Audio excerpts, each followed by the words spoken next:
This morning we're going to talk about the proper use of willpower, and this is in the context of our spiritual growth. What does will and what does power have to do with our spiritual growth? And we need to talk about that because we are used to the context of willpower as it exists in the world in which we live. We'll call that the human world. We're used to it.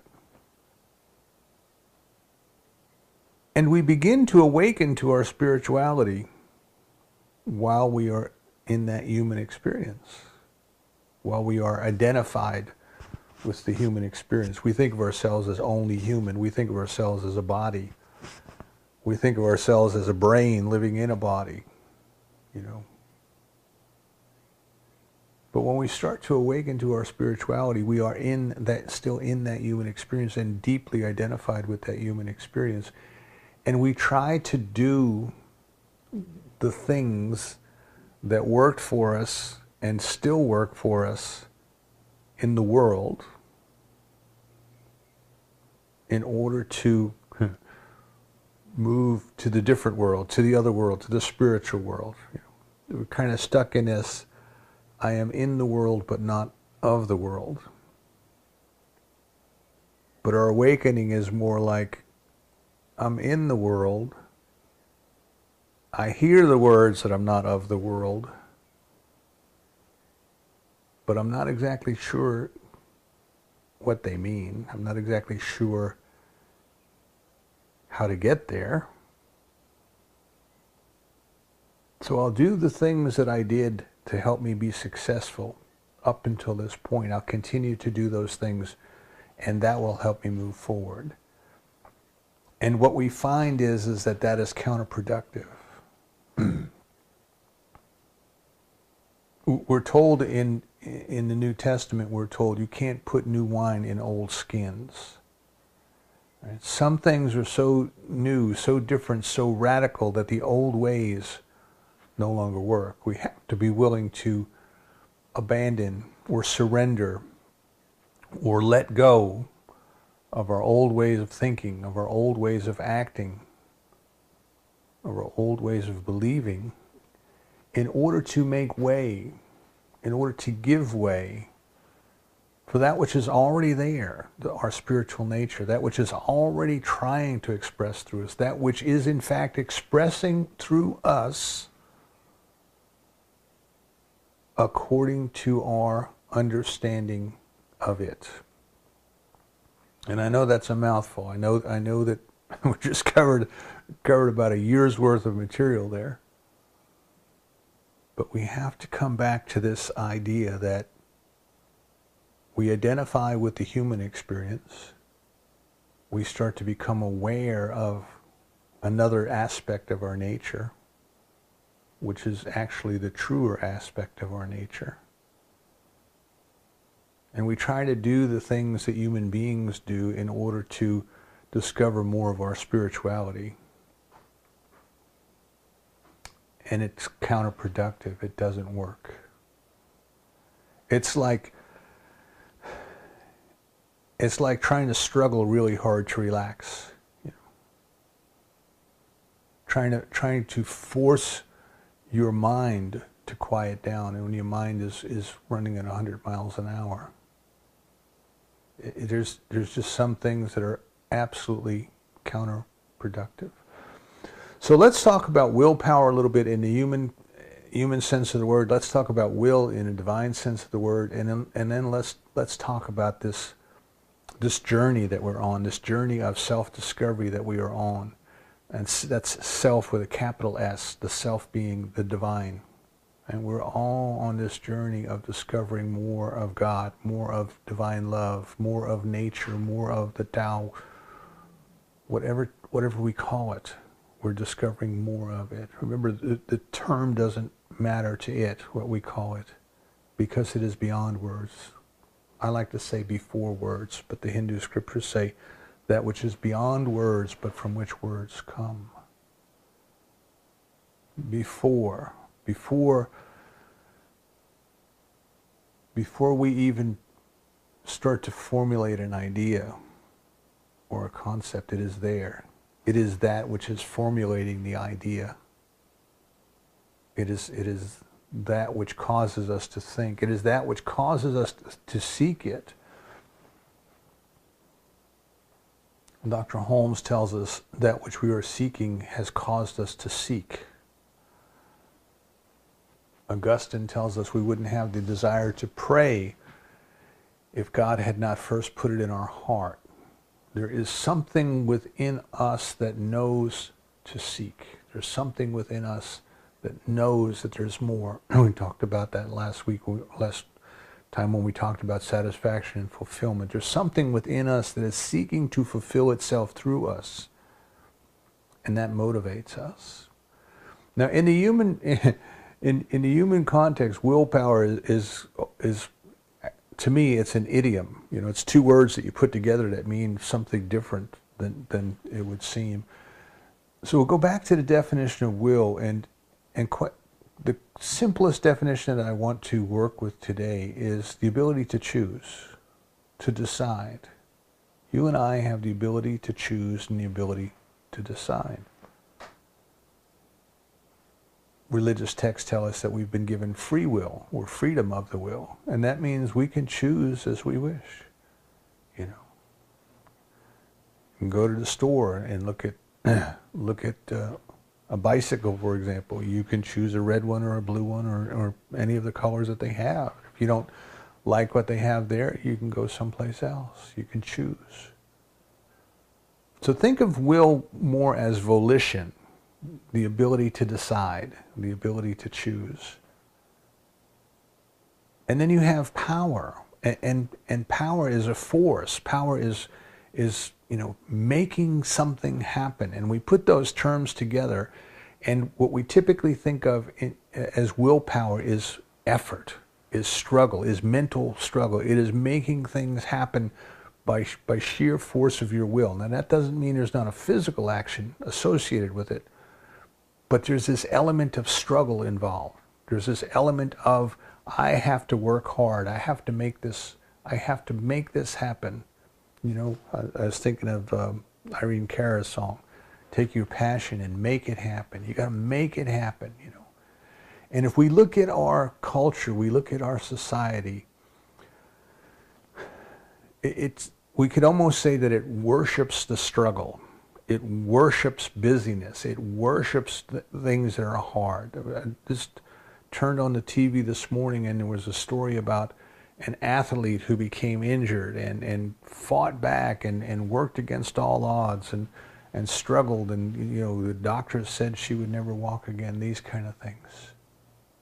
But came back to compete, and again, what is competition? Competition is a struggle, We have to compete. We have to work hard against one another. We have to be the best at whatever we choose to be. And there's this whole sense of struggle that is involved. So normally when we hear the term willpower, at least for me, what comes up is this idea that I'm going to set my mind to do something, and then I am going to make myself do it. And I'm going to make others do it. If I need others to do something for me, I am going to stay on them. It's almost like I'm going to supervise them, or I'm going to manage them. I'm going to follow up with them. I'm going to keep calling them. I'm going to coerce them. I'm going to nudge them. I'm going to make this happen. I'm going to make this happen. And the first point I would like you to consider is all of that is ego-based.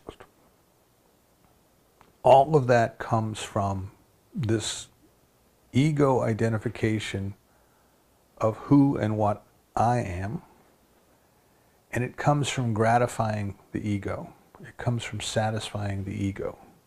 I'm going to feel good about myself when I get this done, And a lot of times, we actually use guilt and shame as motivation. Praise, guilt, and shame. That's what we have.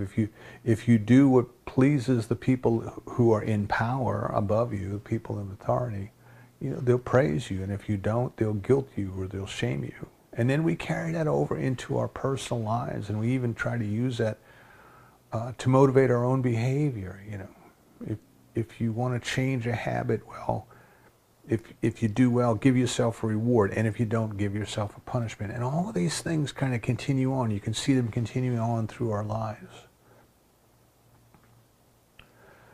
I'm going to switch for just a minute to the chakra system of the 7 chakra system that we get from the East, primarily from the Hindu teachings, as I understand it.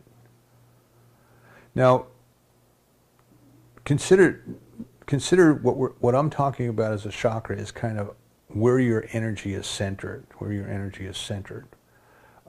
You know, it's true that there's physical correspondence to where the chakras are. There's nerve endings and gatherings and things like that. But think of it as, where is your attention centered? Where is your energy focused? Because the energy follows the mind. The energy follows the attention. So if we are caught up in this idea that life needs to be a struggle, and it's a life or death struggle, and we're in this to fight to survive, then you could say, well, your attention and your energy is what would correspond to the root chakra, survival, you know.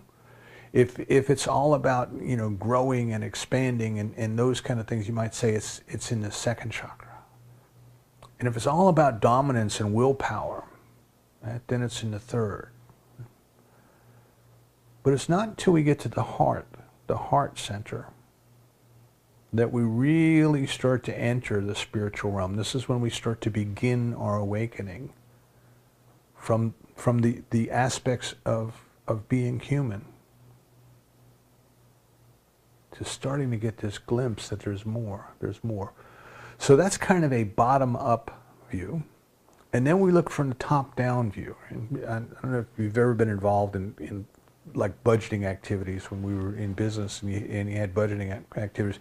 You always had the bottom-up view. So you take a look at what your department is supposed to do for the year, and you start to figure out, what am I going to need to do that? And how many people do I need? How many desks do I need? How many computers? How much travel? How much training? You know, all the things that you have to budget for. And then you say, well, my estimation is, in order to do everything that the company wants me to do, I need this much money next year. And then you get the top-down view, which is where they tell you what you're going to get. And they say, okay, well, we're going to give you less than that. And of course, we want you to do more than you planned on. And there's this kind of negotiation that takes place between the two. There's a point where the two meet. See? Now, if we take that kind of into spiritual terms, if we start at the top, the 7th chakra, that is the experience of the presence. That is what I would say is the mystical union. This is where we are aware of the presence, and we stay in that awareness. And if we come down one to the 6th chakra, the 3rd eye between the eyebrows, this is intuition. This is where we start to become aware of the direction. We start to become aware of the inspiration. We start to become aware of that knower within us that knows what to do, guiding us and leading us and moving us along. And the throat then is self-expression. So our motivation, rather than to struggle or to be dominant or to grow and to reproduce and the things of the first 3 chakras, now we're starting to get into more about expressing something rather than doing something. And if we get in touch with our intuition, what it is that we are to express, we receive that through our guidance. But the heart, see, the heart center, the heart chakra, is where the two meet. It's where the bottom-up and the top-down view come together. It is where the human starts to become aware of the presence of the divine within. It might be called the Christ center, or the Buddha center, or the heart center, or the love center. In Buddhist mythology, the Buddha was born from his mother's side, from the heart chakra. So this idea of the presence of a Buddha consciousness within our midst, that starts at the heart center. that starts at the heart center. In a similar fashion, in Christianity, we we have the idea that Mary became pregnant by an act of the Holy Spirit.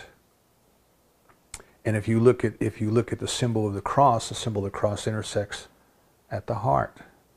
This idea of the presence of the Christ within is an idea that is centered around the heart. So, being human and growing up human, we are so used to doing things in the ways that worked in the first three chakras, in the first three energy centers, in the first three or primary activities of just staying alive and having our way and those things.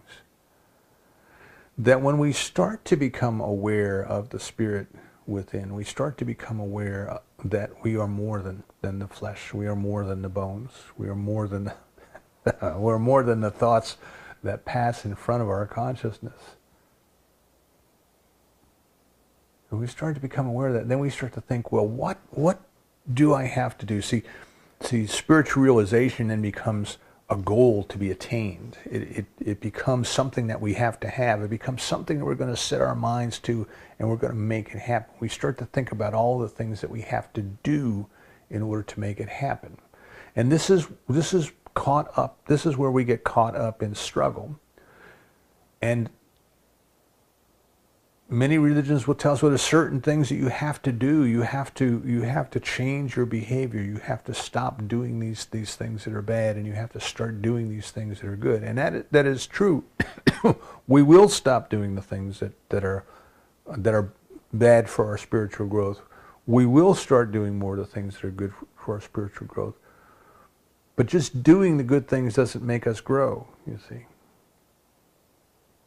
What Emma Curtis Hopkins tells us is people have looked at other people who have grown, and they said, oh, well, when this person started to become more spiritual, they stopped drinking, they stopped smoking, they gave up coffee, they stopped cussing, whatever. They changed their diet, they changed the way they dressed, they did all these things. And other people say, well, if I give up drinking and smoking and coffee and change the way I eat and change the way I dress and stop cussing, well, then I will be a better person too. And they may in fact be a better person, but they may not have grown spiritually at all. So our human condition then is our instinct almost is to find a way to make it a struggle, to find a way to get in there and to make it harder than it needs to be. I've become aware of the fact that I'm a spiritual being, and now I've got to struggle hard to let that spirituality express through me. I've got to struggle hard to come into realization that I'm a spiritual being. And we can't do that. We can't do that because the skills that got us that far, the things that kept us alive to get us to the point where we began to awaken, where we arrived at the heart center and we started to awaken to the idea. By the way, in Buddhism, the symbol for the heart center is an upside down triangle and a right side up triangle that are overlapping. So one triangle is pointing up and one triangle is pointing down. It is the point where the heart, where the divine and the human meet. And that is the six-pointed star of Judaism. So we arrive at the heart center and we think, well, what worked for me in the past is going to work for me in the future, and it won't. And I'll just give you an example from business. I was working with a president of a business unit, and we were looking at the future of the business, and he couldn't get the business unit vice presidents who reported to him. He had 5 or 6 different silos underneath him reporting to him: manufacturing, engineering, sales, and marketing. So those sorts of things. He couldn't get them to work together to do something different that he needed or wanted to have done. And he asked me for input, and I said, they got to be where they are because they're all very good competitors. They wanted that job, and they did what they had to do to get that job. I said, and now they've reached a point where competition is no longer going to get our business any further. We have to start to do more collaboration than we need to do competing. I said they don't know how to collaborate because they got where they are by competing, not by collaborating. And he thought about it for a minute and he says, well, suppose I make being the best collaborator a competition and I give them an award for being the best collaborator. I said, no. I said, you're just going to make them create the illusion of collaborating, but they'll still be competing for that award. I said, you have to learn how to be a collaborator. You have to learn how to do that yourself in order to be able to go and work with them and get them to collaborate. And he just kind of shook his head because he too had gotten to his position by being a tough competitor. And my point is that there comes a time where the skills that got you this far aren't going to take you any further. So if we look at this in terms of a bottom-up and a top-down view, how does the divine accomplish, if we want to call it accomplishment? How does the divine do anything? How does the divine get anything done? And it's not through willpower. See, it is not through willpower. Yes, it has will and volition. Yes, it chooses and decides. But once it chooses and decides, there's no struggle. There's no struggle up to that point either. But it doesn't have to struggle to make anything happen. That which is omnipotence has nothing that can stand in its way. That which is perfect unity, perfect oneness, has nothing to struggle against, see? And traditional religions have made spiritual growth a struggle between the forces of good and the forces of evil, and you know, they're perpetually locked in horns for almost all eternity until finally, in the end, the power of light is going to win and supersede the power of darkness. But who made the light? Who made the darkness? You see, what made the light? What made the darkness? There's only one. And we have to understand that. We have to really get that. There's only one. Only one. So this ineffable one, oh ineffable one, is prayers from the East. Oh ineffable one. We won't get it intellectually, you see. It is beyond our ability to understand. Now the ego wants to control, the ego wants to understand, the intellect wants to understand. There needs to be a struggle, but none of that will get us where we need to go, because God is not an intellectual exercise. God is not a problem to be solved. And God is not a personality to be controlled or made to do our will and those sorts of things. Or a personality to be appeased so that somehow we will one day get to heaven. The divine is a life to be expressed. So the top-down view then is there is this one perfect life that desires to express itself. And once it does, once it makes up its mind, once it chooses, there is another part of itself that acts, we would say it acts as law, because it is so consistent, you know, like a law of gravity. Now, I want you to keep in mind, we don't know why gravity works, right? We know how it works. Science knows how things work. Philosophy deals with why things work. Science can explain to a certain degree of accuracy how gravity works. Then Einstein comes along and says, well, it's not really gravity, it's relativity, and now we have to recalculate our thinking a little bit. But we still understand enough about how it works in our small environment in the universe to work with it. You know, we can launch satellites and we can calculate our position and where the GPS satellites are going to be and those sorts of things. But we don't know why gravity works. We don't know why. So there's this part of the divine, and we don't know why. We can't understand why. But there's a part that just works as a law. In Christianity, it would say is the Holy Spirit, the doer of the words. So the divine speaks its word. In the beginning was the Word, and the Word was made flesh and dwelt amongst us. In the beginning is this idea, is this concept, is this thought. All the creation stories, if you look, well, most of the creation stories, there's probably one or two that may not go along with this. But if you look at the creation stories of the different cultures, creation was a willful act of a creator. The divine said, "Let there be," and there was. You see, and what made it be? What brought it into being? It wasn't a struggle. It wasn't a strain. It wasn't holding thoughts. It wasn't coercion. It wasn't any of that. There was just something, this power that responds to the word, that acts upon the word, that makes it so. Think about how effortless this seems to be, right? So in the beginning was the Word, and the Word was made flesh. In the beginning was the darkness and the chaos and the void. And the voice of God moved, right? Made a decision, chose, and it said, "Let there be a universe. Let there be stars and planets. Let there be galaxies. Let there be planets with water and land and trees, plants and birds and animals. And let there be creatures like us.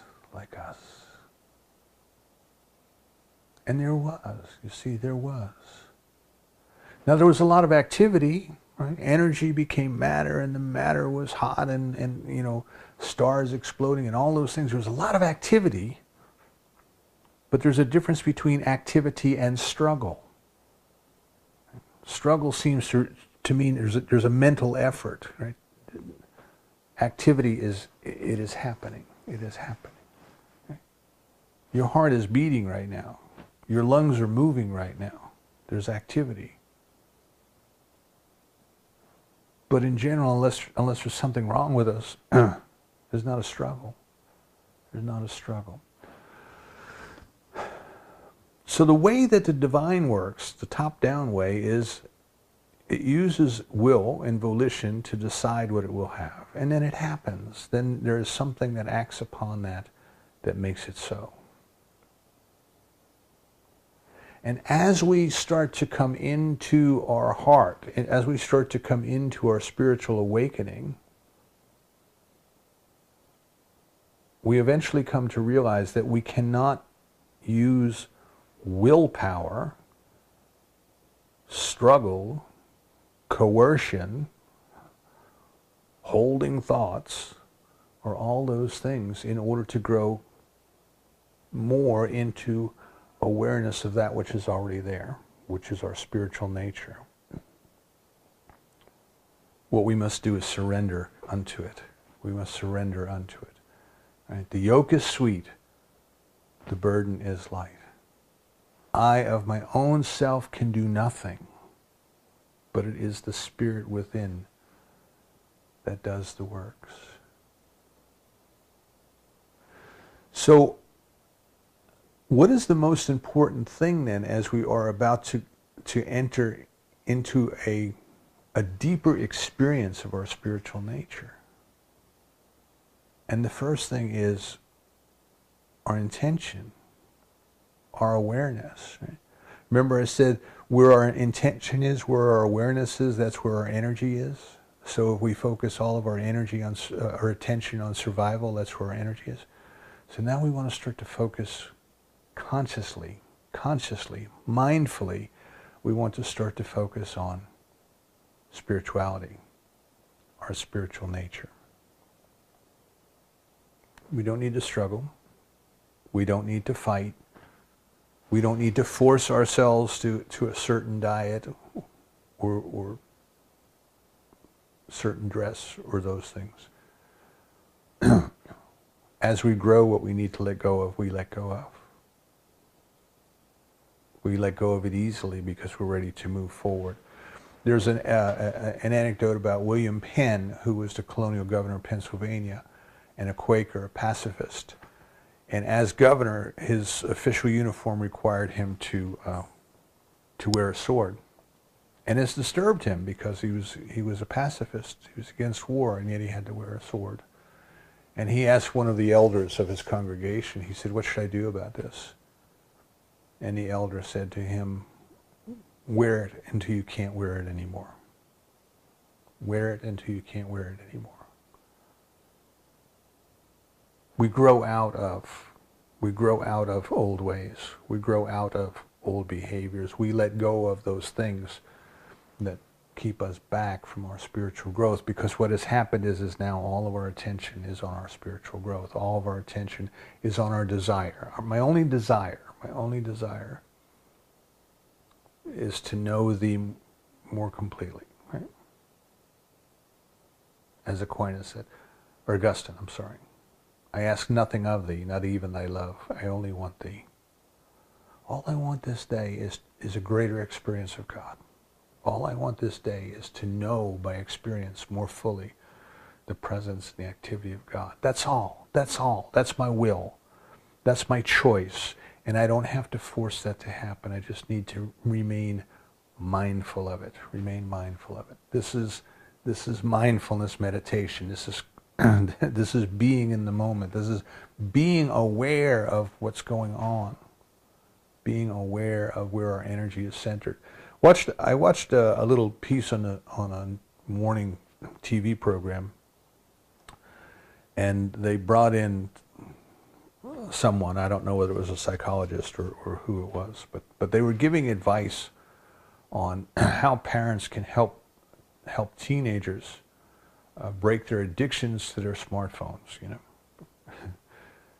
I mean, it's kind of interesting. Wherever you go, everybody, myself included, we're all just sitting there scrolling on our smartphones. I go to the gym to work out, and there's people sitting in the locker room scrolling on their smartphones when I get there, and when I get back from working out, they're still sitting there scrolling on their smartphones. You know, and I wonder how good that is. How good is that for your heart? But nevertheless, this expert was was giving tips, you know, for how to help break addiction to smartphones. And it was very interesting what she said. She said, well, you have to be mindful. Mindful meditation, be here now.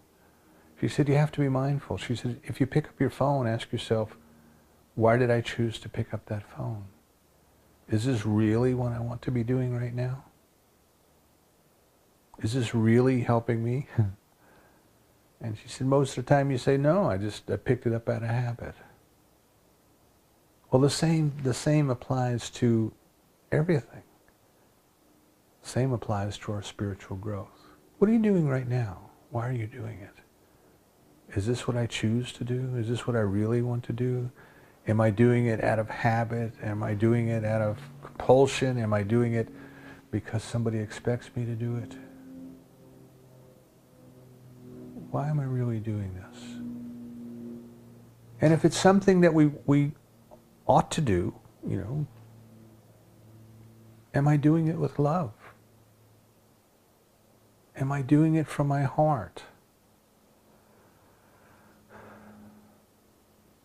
Can I see that divine love is expressing itself through me and as me in this activity, in what I am doing?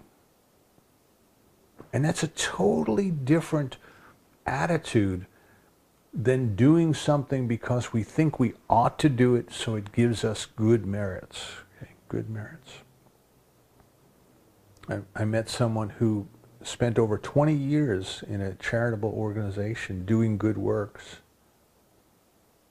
And she said she had to stop because she realized what she was doing was amoral. Not immoral, amoral.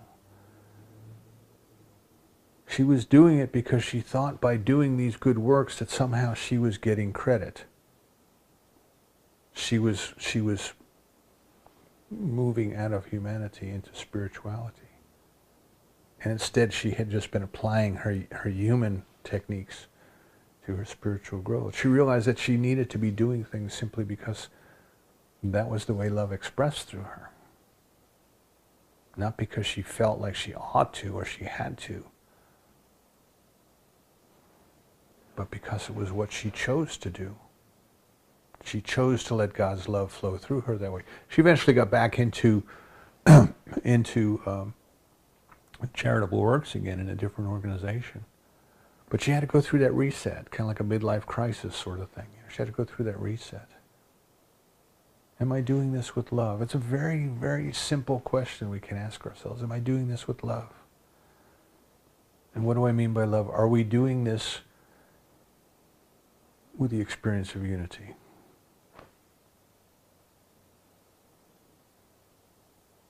As Dr. Holmes would say, I am not my brother's keeper, I am my brother. Am I doing this because we are one, because I feel this oneness? Am I doing this because this is the way that divine love serves through me and as me?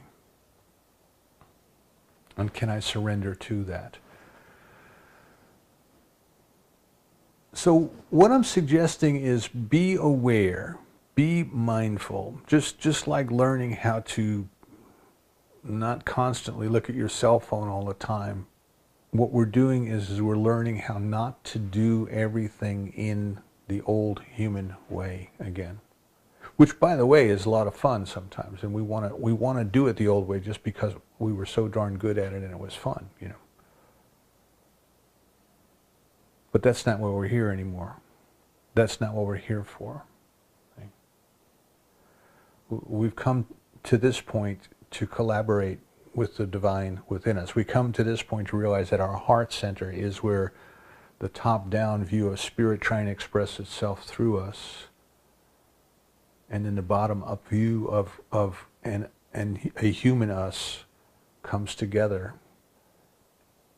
And now we're trying to grow so that we can be into the experience of being in the world but not of the world. So Dr. Holmes tells us if you're doing your spiritual practice and you feel like you've got a headache or you're tired or you're worn out, he says, you're doing it wrong. You're doing it wrong. See, there's no sense of effort. There's no sense of struggle. We choose to grow. We choose to experience more of the divine. We surrender to that. We surrender to that. We listen to the intuition. We listen to the guidance that tells us what spiritual practice is right for us, what meditation is appropriate for us, what prayer is appropriate for us, what books to read, what talks to listen to. But we start first with our will and our volition, our choice. For this day, just one day at a time, for this day, I choose to experience more fully the presence and the activity of God in, as, and through me. Let that be our prayer. I surrender.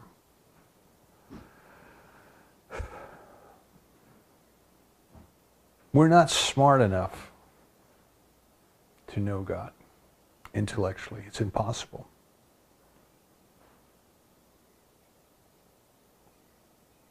The mind can't get around that which is beyond the mind. It's not possible for us to be either good enough or bad enough to work our way into divine favor or work our way out of divine favor. For the light knows nothing of the darkness, and the divine only knows that it wants to express life as us. But what we can do is we can choose to accept our spiritual growth. We can choose to accept our spiritual nature. We can choose to accept today a greater experience of the love and the presence of God than yesterday. That's it. That's it. One day at a time. Can you feel God a little bit more than you did yesterday? If the word God doesn't work for you, can you feel love a little bit more than you did yesterday? Can you feel spirit? Can you feel the Tao? Can you feel the presence?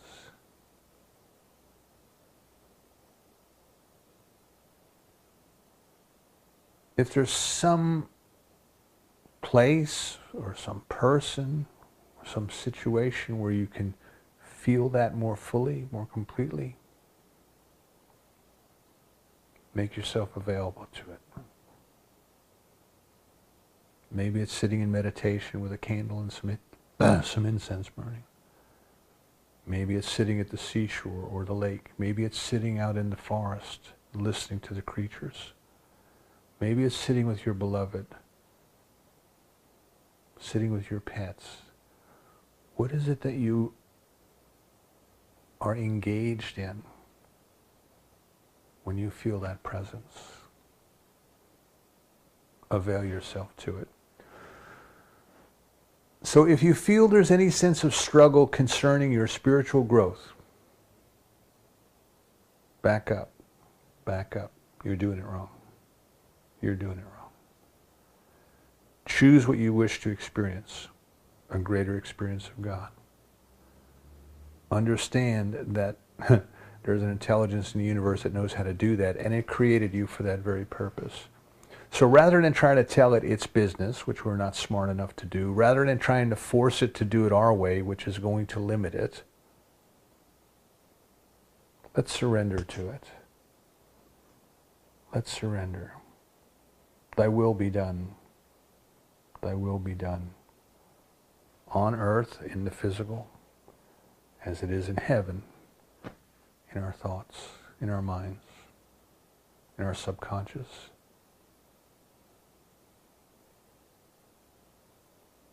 I think there comes a time when we have to realize that we are more than human.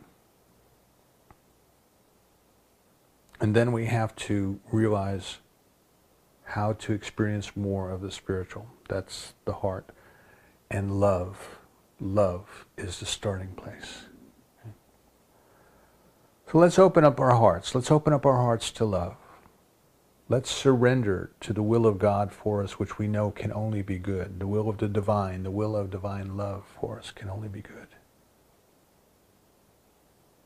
And let's trust that as we grow, that anything that needs to change in our lives, we let go of, we move away from. And instead of struggling, trying to get rid of those old ways, we simply become mindful of where we are in the moment.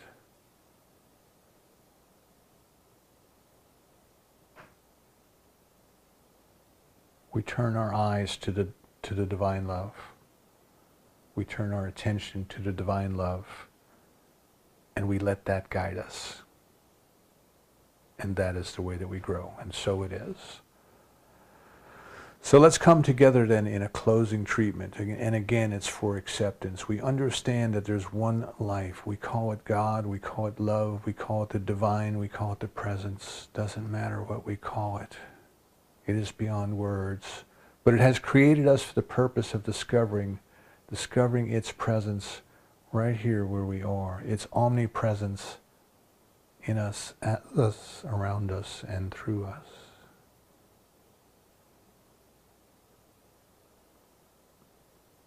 And the way of the discovery is for us to accept it, to choose it, to invite it,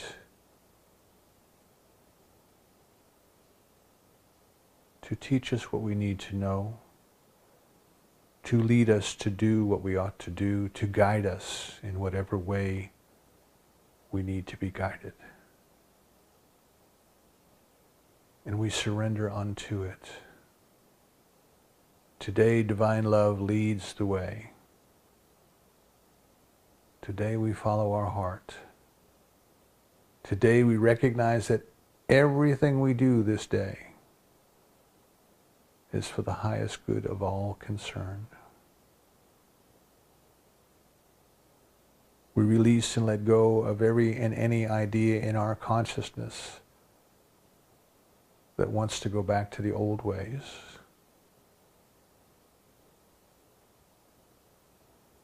and we accept the fullness of the divine presence in our lives. We are grateful for this opportunity to be together today to share these ideas. We're grateful to know that there's power in the universe that responds to us according to our belief, and our belief is that divine love has created us out of itself to discover itself, and it is now showing us the way. We release this treatment to that perfect law, so certainly it is done, that we say together, and so it is.